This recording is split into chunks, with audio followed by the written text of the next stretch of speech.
Baik, bismillahirrahmanirrahim. Assalamualaikum warahmatullahi wabarakatuh. Kaifa halukunna kelas 8A dan kelas 8B. Ya, saya tahu buat untuk hari ini untuk sedikit membahas tentang pembahasan, ada sedikit tambahan materi tentang bab 3, di mana kemarin kita yaitu adalah jujur, adil, dan hormat kepada orang tua dan guru. Nah, di mana kemarin kita sudah membahas tentang jujur, di mana arti jujur tersendiri itu adalah dari kata bahasa Arab itu adalah shadiq, benar, dan kita juga sudah kemarin sudah tambahkan catatan bahwa definisi dari adil, bahwa adil itu adalah meletakkan suatu pada tempatnya, meletakkan suatu pada haknya, dan adil tidak mesti sama, ya gitu. Nah, di mana juga kemarin kita sudah bahas tentang jujur itu ada 5. Ada secara yang pertama adalah sidqu al-qalbi di halaman, bisa kalian lihat halaman 23. Lalu sidqu al-hadis, sidqu al-amal, sidqu al-wa'ad, dan sidqu al-hal. Nah, itu ya. Nah, di pertemuan kita hari ini kita akan membahas hormat kepada orang tua dan guru. Sebentar ya. Ya, hormat kepada Tuhan dan guru ini, Ustazah akan share materi buku digital, dan rujukan kita juga sama buku LKS, yaitu buku yang ada kalian pegang, yaitu halaman 24, mulai di poin 4 ya. Jadi kita fokus kedua itu, yang Ustazah akan share. Ini. Ya, yang Ustazah akan share dan materi berikut. Oke, lanjut ya.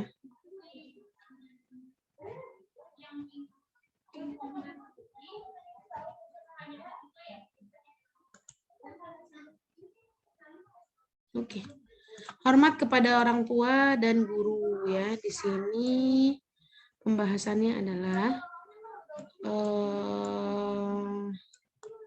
kenapa sih kita harus hormat orang tua kepada orang tua dan guru? Di mana di situ kita sudah sama-sama membahas bahwa salah satunya untuk hidup, kemarin mungkin sudah sedikit bahas ya, untuk hidup berkah, di mana berkah itu adalah ziyadatul khair fihi, bahwa bertambahnya kebaikan di dalamnya.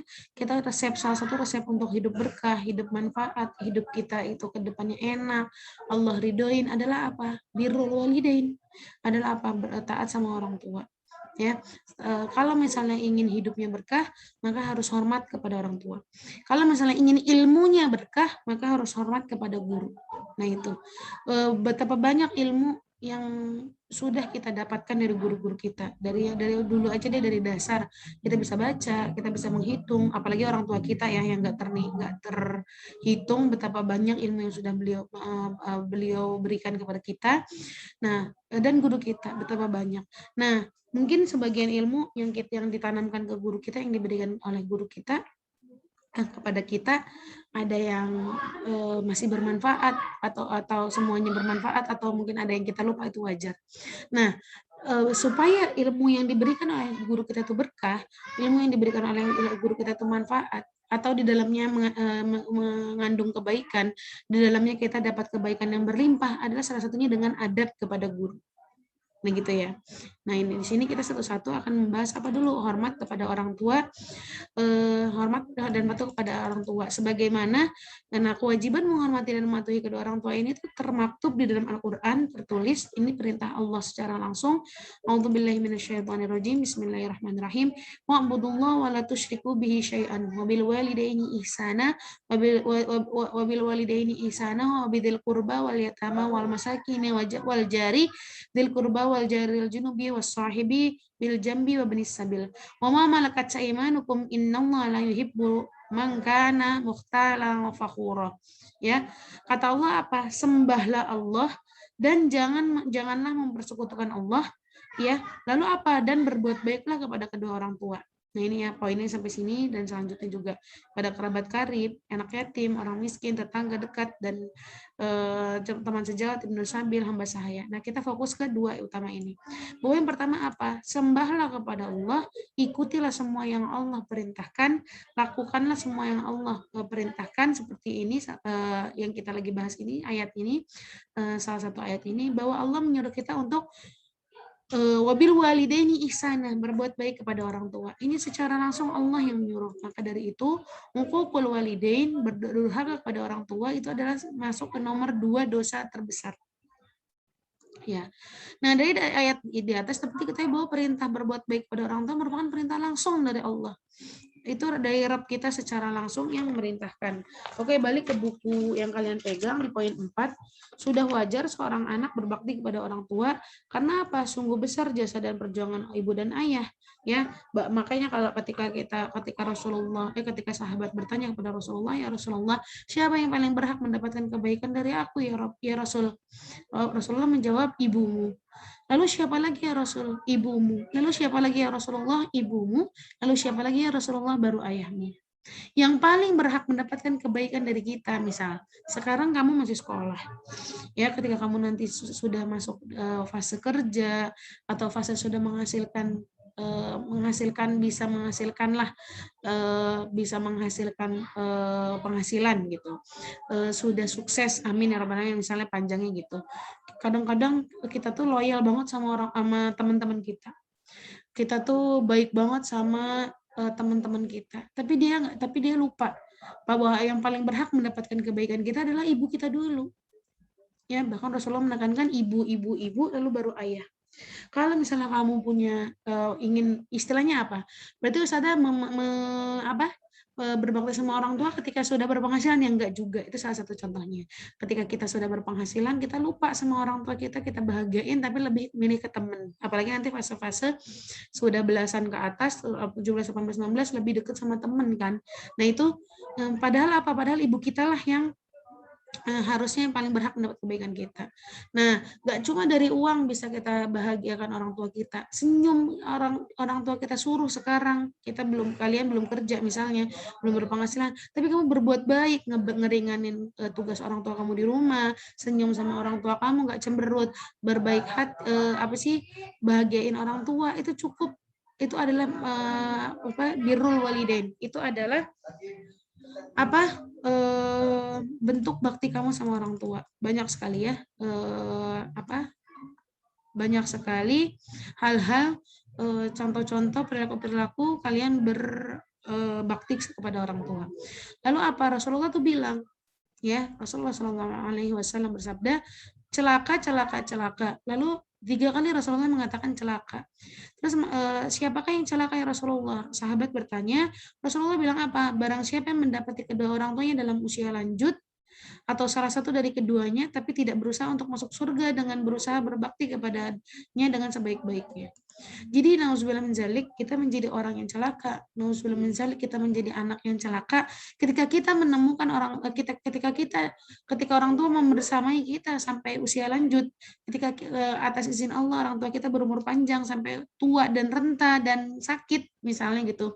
Kan tua renta, jadi kembali lagi ke fase lemah lagi. Itu kita nggak dapat pahala dari situ, pahala mengurusi orang tua, pahala kesabaran membersamai orang tua, yang kalau misalnya orang tua udah tua itu kan udah lemah, itu kan ya apanya tuh karakternya balik lagi kayak anak-anak ya, kayak kita waktu kecil lagi. Kita tuh hakikatnya tuh hidup tuh begitu berputar. Ketika kita lahir kita lemah, nggak bisa makan sendiri, nggak bisa buang air sendiri, makanya pakai popok, nggak bisa jalan, makanya dituntun jalan sampai bisa jalan. Nah akhirnya kita kuat tuh, fase kuat, kita bisa jalan, kita bisa makan sendiri, bahkan kita bisa lari-lari. Akhirnya apa? Nanti ketika kita fase di tua lagi, kita lemah lagi, udah pipisnya udah susah lagi, tidur susah, jalan sudah bungkuk, sudah dituntun segala macam. Itu hakikatnya fase hidup kita tuh memang kita tuh dari lemah, lalu kita kuat, lalu kita lemah lagi. Nah barang siapa yang mendapati orang tuanya dalam keadaan lemah, dalam keadaan sudah tua, kita tidak membersamai orang tua, kita tidak mengurusinya, naudzubillah min dzalik, menaruhnya di panti jompo, menaruh mereka di panti jompo, nggak mau ngurusin karena saya sibuk kerja lah apalah, dengan sombongnya, padahal kita bisa hidup sampai sekarang atau bisa kerja sampai sekarang karena dorongan dan perjuangan orang tua kita. Maka apa dia kata Rasulullah yang bilang langsung, kita adalah orang-orang yang celaka. Naudzubillah min dzalik. Sedih ya. Naudzubillah min dzalik. Semoga Allah tidak menjadikan kita atau memberikan kita hidayah terus untuk jadi anak yang birrul walidain, anak yang orang-orang yang tidak celaka karena orang tua, karena mengabaikan orang tuanya, ya. Amin ya rabbal alamin. Nah, perilaku durhaka ini kepada orang tua adalah uququl walidain. Bayangin, merupakan dosa besar nomor 2 setelah syirik. Yang pertama adalah syirik, menduakan Allah, mengatakan Allah itu Tuhan itu lebih dari satu, menyembah selain Allah, meminta selain Allah, itu tuh syirik, itu nomor 1. Lalu nomor 2 apa? Nomor 2 langsung berdurhaka kepada orang tua adalah dosa besar nomor 2. Hati-hati, makanya durhaka sama orang tua ini azabnya itu bukan cuma di akhirat nanti, bukan ketika di akhirat nanti pun durhaka kepada orang tua ini pun diberikan azabnya di dunia juga, fit dunia wal akhirah, ya. Berdurhaka kepada orang tua ini nauzul minzalik itu bisa mendatangkan azab di dunia dan akhirat, ya. Naudzubillah min dzalik. Lalu apa? Di sini ada contohnya, apa aja sih contoh-contoh berbakti kepada orang tua. Yang pertama, mendengarkan semua perkataannya dengan penuh rasa hormat dan rendah hati. Walaupun kita misalnya lebih up to date, walaupun kita lebih high teknologi, walaupun kita itu lebih paham, tapi jangan merasa lebih pintar depan orang tua. Merasalah selalu lebih bodoh depan orang tua. Merasalah selalu nol depan orang tua. Biar apa? Biar itu namanya apa? Merasa hormat dan rendah hati. Ya, merasalah seperti anak. Karena apa? Karena di mata orang tua kita tuh selalu anak-anak. Kamu mau usia 15, 20, 30 nanti, orang tua kamu tuh melihat kamu tuh kayak anak-anak, anak umur kecil. Anak kecil gimana sih lihat anak kecil? Anak umur 5 tahun. Nah itu, anak kecil yang manja, yang nggak bisa apa-apa, yang anak kecil. Nah itu di mata orang tua kita tuh selalu anak kecil.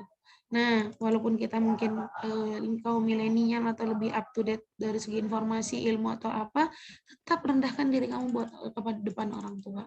Kalau mau ngasih tahu, Ustazah, tapi kan saya mau ngasih tahu sharing, katakanlah dengan sebaik-baiknya kata. Katakanlah dengan selembut-lembutnya kata. Usikum wa iya ya nafsi bittaqallah. Ustazah nasihatin diri Ustazah dan kalian untuk bareng-bareng bertakwa sama Allah. Lalu yang kedua apa? Membantu pekerjaan rumah atau pekerjaan lain yang dapat meringankan beban orang tua. Ya, apapun itu ya. Punya adik, bantuin gantiin popok adiknya. Bantuin cuci piring, ngeringanin, nggak bisa nyuci, kamu nggak bersih, mama nggak suka Ustazah kalau aku nyuci baju, soalnya aku nggak bersih kalau nyuci. Ya minta ajarin mah, minimal aku nyuci baju sendiri, jangan bebanin orang tua, ya. Atau ajarin supaya bersih gimana mah, gitu. Ya, masya Allah, yakin deh hidup kamu berkah, insya Allah atas izin Allah. Lalu yang ketiga apa? Senantiasa minta doa restu dalam keadaan apapun, apalagi nuntut ilmu. Salim, ya, salim, cium tangan, mama doain ya aku hari ini mau sekolah, semoga di sekolah aku dapat ilmu yang bermanfaat, aku dapat pelajaran yang banyak, dapat teman-teman yang baik, lingkungan yang baik, dapat guru-guru yang baik, gitu. Jadi apa, minta doa terus, karena doa adalah senjatanya orang muslim, apalagi doanya ibu kamu itu tembus langit. Kalau kamu pengen tahu itu doa orang tua kamu tuh, ya. Di sini bahkan Rasulullah SAW mengatakan apa? 3 macam doa yang akan dikabulkan dan tidak ada keraguan pada ketiganya, yaitu doa orang yang dizolimi, doa orang musafir, dan doa orang tua doa orang tua kepada anaknya nih, ya. Ini anak-anak yang bahwa doa orang tua itu langsung dikabulkan. Makanya minta yang baik-baik, mah doain aku ya, biar nanti doain aku ya, biar aku jadi anak yang soleh, biar aku jadi anak yang bermanfaat ya mah. Doain aku ya mah, biar aku tuh jadi anak yang membanggakan mama sama papa. Doain aku ya mah, pa, supaya aku jadi anak yang selalu istiqomah di jalan Allah. Doain aku ya mama papa supaya kita tuh nanti ngumpul lagi di Jannah Firdaus, gitu ya. Jadi apa? Jadi berhati-hati dengan doa orang tua dan jangan lupa minta doa yang baik-baik semua.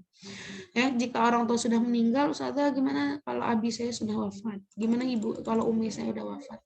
Tetap masih bisa berbakti sama orang tua. Misalnya kita nggak bisa bantu kerjaan, nggak bisa senyum, nggak bisa salim, tapi apa, menyambung tali silaturahmi dengan kerabat dan sahabat orang tua. Ya, apa, nyambung silaturahmi sama paman, bibi, ya, saudara-saudaranya mama, papa kita. Sambung silaturahmi sama teman-temannya orang tua kita yang baik, ya, yang dulu sering orang tua kita datengin. Gitu. Itu salah satu bentuk berbakti sama orang tua. Lalu apa? Lanjutkan cita-cita orang tua. Mama tuh pengen banget kamu tuh jadi hafal Quran. Lanjutin, walaupun orang tua kita udah wafat, lanjutin, ya. Lanjutin jadi orang-orang yang hafal Quran. Amin ya rabbal alamin. Atau mama tuh pengen kamu tuh nanti tuh punya kalau apa sih manfaat jadi orang, buka panti asuhan, buka sekolah atau apa, lanjutin, ya, lanjutin cita-cita orang tua semampu kalian. Lalu apa? Mendoakan ayah dan ibu dengan memintakan ampun kepada Allah. Nah ini nggak ada satu ketika orang tua kita wafat kita nggak bisa ngirim kue, kita nggak bisa ngirim uang, kita nggak bisa ngirim kita punya anak, orang tua kita senang lihat anak-anak kita, udah nggak bisa karena secara ruhnya sudah di alam barzah, sudah tidak bisa lagi menikmati dunia lagi, istilahnya gitu ya. Apa sih, kita nggak bisa ngirim kue lah gitu, kita nggak bisa ngasih bentuk barang, tapi apa, nggak ada yang ditunggu sama orang tua di alam barzah sana kecuali apa, doa dan ampunan dari anaknya. Bahkan ada yang ada satu itu ya, satu hadis dialog gitu, ya Allah, amal aku tuh dikit waktu hidup gitu, kenapa kok banyak sekali amal yang engkau pampangkan untukku. Terus kata Allah apa, ini adalah istighfar anakmu, ini adalah ampunannya anak dari anak-anakmu gitu ya. Nah itu berbakti sama orang tua. Nanti kalau misalnya mau tanya boleh secara di grup PAI atau di kolom komentar. Lalu yang kedua apa? Hormat kepada guru. Yang tadi salah satunya kalau kalian pengen ilmunya itu berkah, hormatilah guru kalian. Ya, Islam menempatkan guru pada posisi yang mulia. Kenapa? Mereka adalah orang tua kita setelah orang tua kandung kalian. Bahwa al-madrasatul ula, sekolah pertama kalian adalah orang tua kalian. Lalu al-madrasatus tsani, sekolah kedua kalian tuh guru-guru kalian. Makanya kalian berbakti kepada orang tua, berbakti kepada guru sama seperti kalian berbakti kepada orang tua. Ya. Kalau kalian durhaka kepada guru, sama seperti kalian mendurhakai orang tua kalian. Insya Allah ya, derajatnya seorang guru itu hampir disejajarkan dengan derajatnya orang tua. Ya, kenapa? Karena ya itu yang tadi, kunci untuk berkah ilmu. Pengen ilmu kamu yang diberikan kepada kamu itu berkah, bermanfaat, maka patuhlah kepada guru kamu. Gitu ya. Semoga Allah jadiin kita orang-orang yang faqih fiddin, orang-orang yang berbakti sama orang tua, orang-orang yang berbakti kepada guru-gurunya. Orang-orang yang tidak durhaka kepada orang tua dan tidak durhaka kepada gurunya.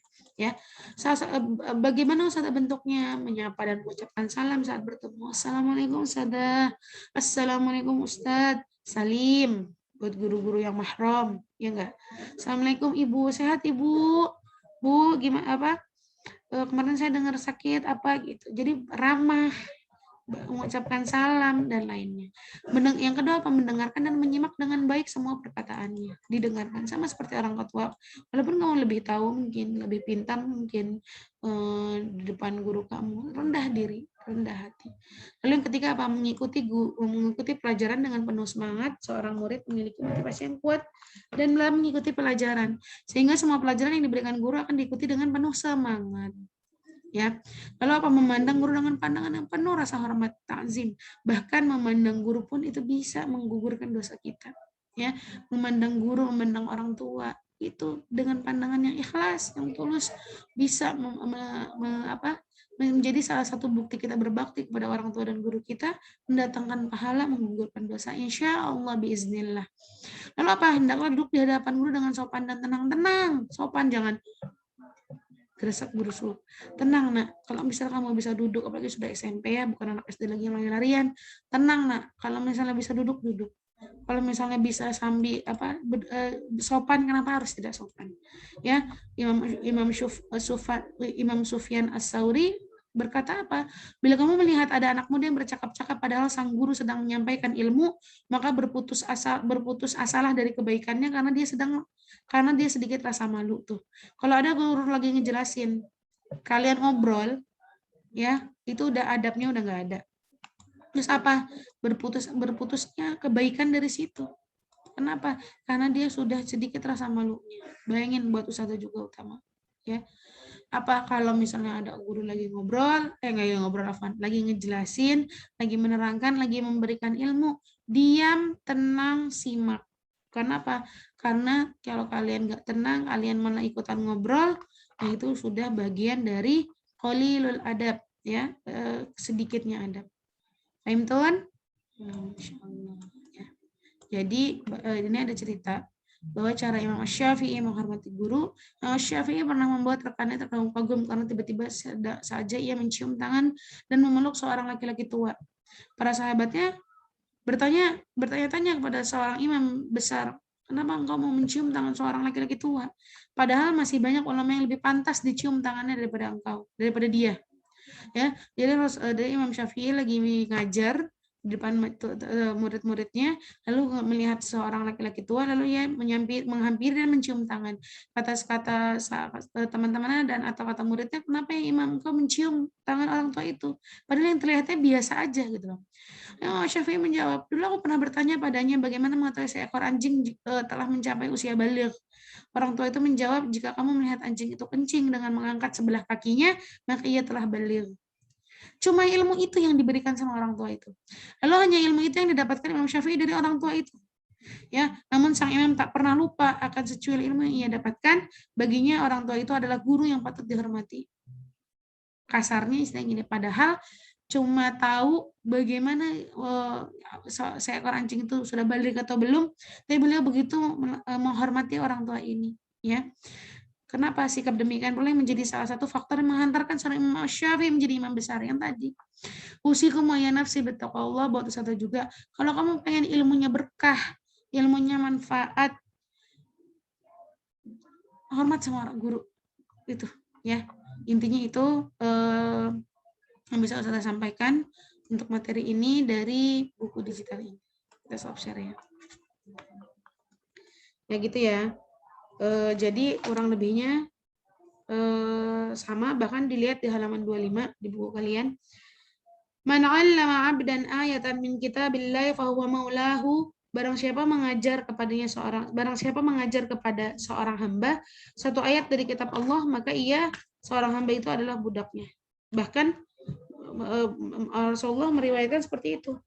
Kalau kita belajar dari dia walaupun satu ayat dalam Al-Qur'an, kulil haqqan walau kana murran, balighuni walau ayah, sampaikanlah kepadaku walaupun satu ayat, maka kita tuh sudah menjadi hamba.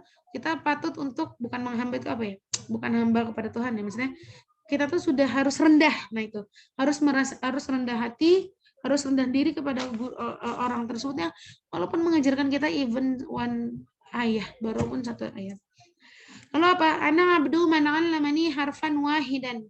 Bahwa saya adalah budak dari seorang yang telah mengajari aku satu huruf. Masya Allah. Ya. Apalagi guru-guru kita, masyaikh kita, ustaz-ustaz kita yang banyak sekali ayat-ayat yang diajarkan kepada kita. Lalu apa? Cara seorang anak menghormati gurunya ada banyak ya. Cara yang tiga tadi di sini ada memperhatikan penjelasan guru, tidak berbicara sendiri, ingin mengajukan pertanyaan maka acungkan jari, lalu bertanya dengan sopan. Jika ditanya oleh guru tentang suatu pertanyaan maka jawablah dengan baik dan sopan. Lalu bersikaplah rendah hati di hadapan guru, memberi salam kepada guru di setiap kali bertemu. Apabila guru memberi nasihat, dengarkan nasihatnya, tidak memanggil seorang guru dengan namanya, termasuk tidak memanggil orang tua dengan namanya. Jangan ikutin budaya orang-orang barat, manggil orang tua langsung Alex gitu, Robert, itu nggak ada sopan santunnya ya. Kita ikutin syariat, ikutin Al-Quran dan As-Sunnah, ikutin apa yang Allah perintahkan dan apa yang Rasulullah contohkan. Lalu tidak berjalan di depannya dengan sombong, tidak banyak berbicara dengan guru, serta tidak menyebarkan rahasia guru, maksudnya terlalu banyak yang bicara yang mubazir. Jika berbicara dengan guru harus jujur, tidak boleh berbohong, tidak marah ketika ditegur guru, menghindari berburuk sangka kepada guru. Lalu yang terakhir apa? Tidak menganggap teguran guru itu adalah suatu kebencian, tapi merupakan nasihat. Ya, Ustazah rasa cukup materi yang Ustazah berikan lewat YouTube ini. Semoga itu menjadi ilmu yang bermanfaat, memperjelas bab 3 ini. Pekan depan sudah PTS, nanti ada Google Form, link ya, nanti Ustazah di situ ada bisa kalian isi dan itu menjadi salah satu kisi-kisi nanti Ustazah berikan insyaallah kisi-kisi PTS nanti ya. 25 PG bab 1 sampai bab 3, materi bab 1 sampai bab 3. Semoga Allah mudahkan ujiannya besok. Semoga Allah memberkahi pertemuan kita hari ini. Allah memberkahi ilmu kita hari ini. Semoga kita menjadi anak-anak yang soleh, menjadi buat Ustazah juga doain guru yang solehah, anak-anak yang bermanfaat, guru yang bermanfaat, jadi punya ilmu-ilmu yang bermanfaat fit dunia wal akhirah ya, untuk membawa kita kebaikan hasanah, kebaikan fit dunia wal akhirah ya. Rabbighfir lana wa liwalidayna, kita doa dulu. Rabbighfir lana wa liwalidayna warhamhuma kama rabbayani shaghira. Rabbi zidni ilman warzuqni fahman. Rabbi shrah li sadri wa yassir li amri wahlul 'uqdatam min lisani yafqahu qawli. Allahumma inna nas'alukal huda wat tuqa wal afaf wal ghina.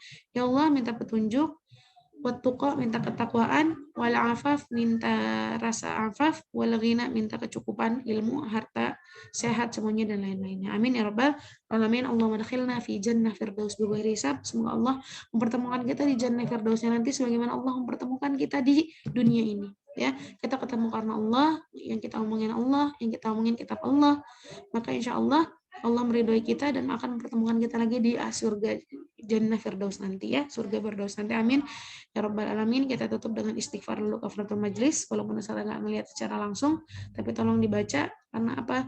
Supaya bergugur dosa-dosa kita setelah kita bertemu karena Allah. Astaghfirullahaladzim, astaghfirullahaladzim, astaghfirullahaladzim. Subhanakallahumma bihamdika asyhadu an la ilaha illa anta astaghfiruka wa atubu ilaik. Wassalamualaikum warahmatullahi wabarakatuh. Jangan lupa untuk absen di kolom komentar, like-nya, subscribe-nya boleh, udah kayak YouTuber ya belum. Lalu nanti jangan lupa link Google Form-nya diisi ya. Wassalamualaikum warahmatullahi wabarakatuh. Semoga sehat selalu, menjadi anak yang soleh dan solehah.